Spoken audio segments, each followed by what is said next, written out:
Bonjour, dans cette vidéo, je vais vous montrer les premières choses à faire après avoir configuré votre Samsung Galaxy S25.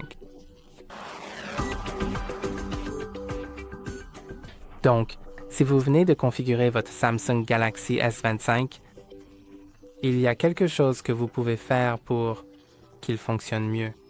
La première chose à faire est de se connecter au Wi-Fi si vous ne l'avez pas encore fait. Allez dans l'application Paramètres, puis allez dans Connexion. Et maintenant, vous verrez le Wi-Fi ici. Cliquez dessus, vérifiez qu'il est activé, puis sélectionnez le réseau auquel vous souhaitez vous connecter et entrez son mot de passe.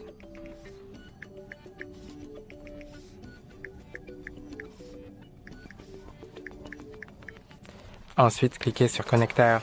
Maintenant que vous êtes connecté, revenons en arrière et passons à l'étape suivante, qui est mettre à jour votre téléphone s'il a besoin de mise à jour. Si c'est le cas, allez dans Mise à jour logiciel, puis cliquez sur Télécharger et Installer.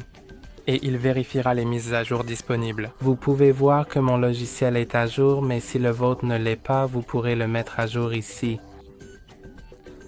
Passons maintenant à la prochaine étape, qui est de glisser. Vers le bas depuis le coin supérieur gauche, vous verrez « Configurer votre appareil ». Cliquez dessus et maintenant il vous posera quelques questions pour le configurer.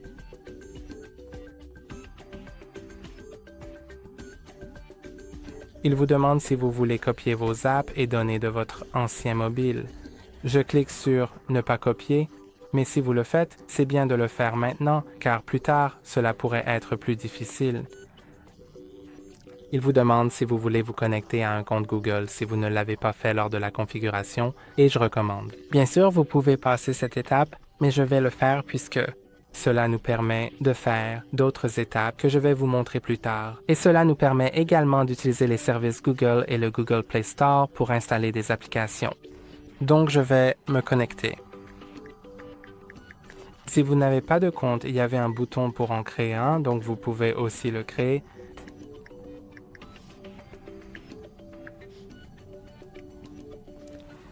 Ensuite, je vais entrer le mot de passe hors écran.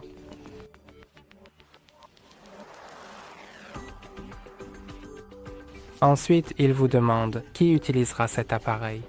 Donc, je sélectionne que j'utilise cet appareil et cliquez suivant. J'accepte les conditions d'utilisation, la politique de confidentialité. Si vous ne les acceptez pas, vous ne pourrez pas simplement ajouter le compte. Si vous voulez configurer un mot de passe, empreinte digitale et faciale pour votre téléphone, je vais donc passer cette étape car je le ferai plus tard dans les paramètres pour vous montrer. Alors, cliquons sur plus, accepter. Maintenant, vous pouvez activer la sauvegarde. Je l'active pour ne pas perdre mes données. Cliquez suivant, choisissez navigateur par défaut. Je suggère de choisir soit Brave, Firefox, Google Chrome ou Opera, mais vous pouvez sélectionner ce que vous voulez. Ensuite, moteur de recherche, je suggère Google, mais vous pouvez aussi le régler sur ce que vous préférez. Cliquez sur Continuer. Et maintenant, vous pouvez activer Hey Google, ce qui vous permettra d'utiliser Gemini sans appuyer sur aucun bouton, main libre, en disant simplement Hey Google à voix haute. Donc, je vais l'activer. Parfois, après avoir cliqué là-dessus, cela invite à juste dire à voix haute 4 phrases qui s'affichent pour le configurer. Mais je l'ai déjà configuré sur un autre appareil. Je n'ai pas besoin de faire. Et maintenant, il demande si vous voulez vous connecter à un compte. Je vais passer cela. Mais si vous le souhaitez, vous pouvez le faire ici. Sélectionnez Je n'ai pas de compte. Sélectionnez Configurer plus tard dans les paramètres. Maintenant, je vais cliquer sur Passer et me voilà configuré après la finalisation de la configuration. Alors passons à la prochaine étape qui est d'aller sur le Play Store. Ensuite, je vais cliquer sur Commencer, utiliser un mot de passe, le saisir.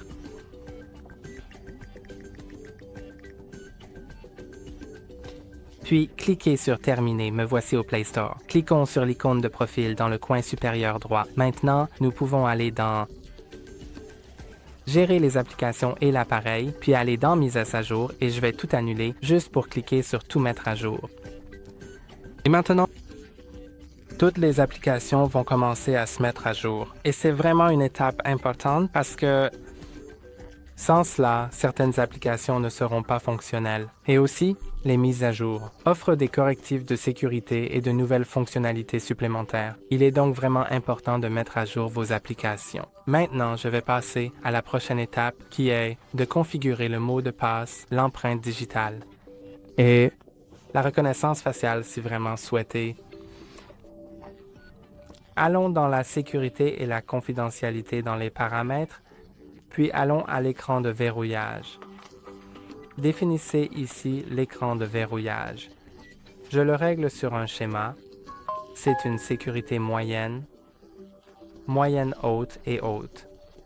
Je vais régler sur un schéma, mais si vous voulez définir un moyen sécurisé, optez pour un code PIN ou mot de passe, puis dessinez schéma. Vous pouvez définir quelque chose de compliqué, mais assurez-vous de vous en souvenir. Au cas où vous l'oublieriez, vous devrez réinitialiser votre téléphone et effacer toutes les données. Donc, je vais juste le régler sur ça, bien que je suggère de le régler sur quelque chose de plus compliqué. Maintenant, je dois le redessiner pour confirmer. Maintenant, ici, nous avons quelques questions sur les notifications de l'écran de verrouillage. Donc, je vais les activer en tant qu'icône, puis suivant. Et maintenant, allons à nouveau à l'écran de verrouillage, entrez le verrouillage de l'écran. Et puis, ici, vous avez les biométriques comme la reconnaissance faciale et les empreintes digitales. Je ne suggère pas de configurer la reconnaissance faciale.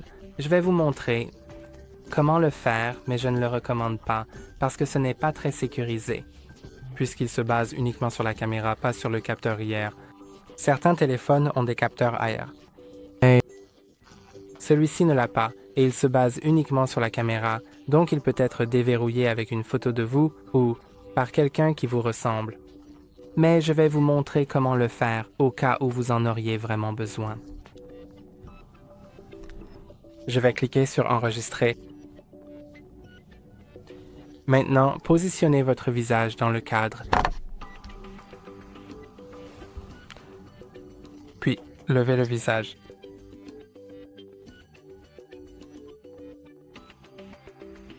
D'accord, je vais réessayer. Je vais nettoyer ma caméra.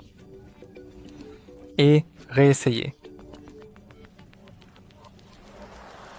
Je dois suivre les instructions à l'écran, incliner légèrement la tête vers le haut. Et... D'accord, maintenant mon visage est enregistré. Et allons-y en arrière.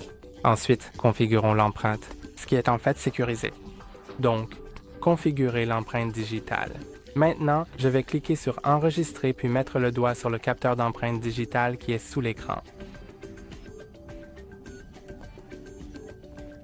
Placez doucement et relâchez plusieurs fois. N'oubliez pas de déplacer votre doigt entre les scans pour qu'il scanne toute la zone de...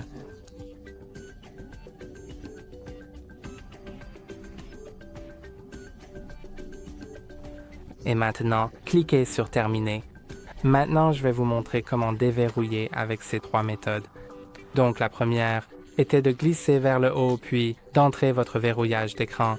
La deuxième est votre empreinte digitale. Alors, placez-la. Vous pouvez aussi le faire lorsque l'écran est éteint, je suppose. Oui, mais vous devez le positionner haut. Bon, endroit. Et ensuite pour déverrouiller avec le visage. Il suffit d'appuyer sur le bouton d'alimentation, regarder la caméra, c'est déverrouillé. Pas tout pour. Il y a encore quelque chose que je peux vous montrer après avoir configuré votre téléphone. Donc, la prochaine chose sera l'optimisation de la batterie.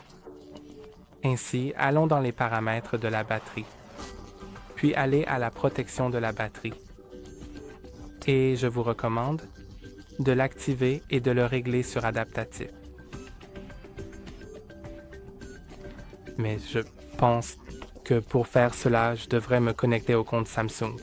Donc, je suggère cette option parce qu'elle économise votre batterie Dormant, elle charge à 80%, puis aide à charger et attend jusqu'à ce que vous soyez censé vous réveiller par exemple à 7 heures, donc à 6 heures, il reprendra la charge et chargera jusqu'à 100%. Ainsi, il n'aime pas.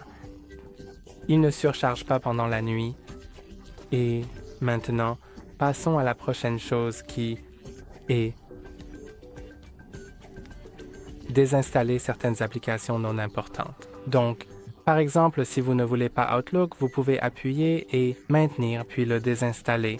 Si vous n'utilisez pas YouTube Music ou Spotify, vous pouvez également les désinstaller. LinkedIn peut également être désinstallé. Je suis un peu surpris que le téléphone Samsung ait des logiciels indésirables, mais comme vous pouvez le voir, c'est le cas. Alors, désinstallons également Microsoft 365. Ensuite, je vais aussi retirer Facebook, mais si vous l'utilisez, gardez-le. Ensuite, voici toutes les applications système. Donc, je pense que nous venons de désinstaller quelques applications indésirables qui ne sont pas vraiment importantes. Mais si l'une d'elles est importante pour vous, alors vous pouvez bien sûr les garder. Et maintenant, passons à la prochaine étape qui sera d'installer quelques applications supplémentaires dont vous pourriez avoir besoin. Cherchons dans Google Play Store.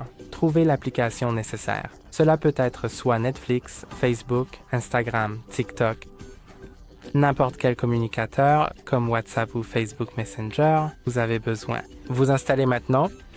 Je vais donc juste installer un navigateur supplémentaire. Si j'aurai 2 navigateurs, pourquoi pas? Installons-le. Pour installer une application, cliquez sur Installer et elle sera installée vite. Je vais vous montrer comment changer votre navigateur par défaut si vous voulez aller dans les paramètres, puis aller dans Applications. Ils sont ici, puis allez choisir Application par défaut.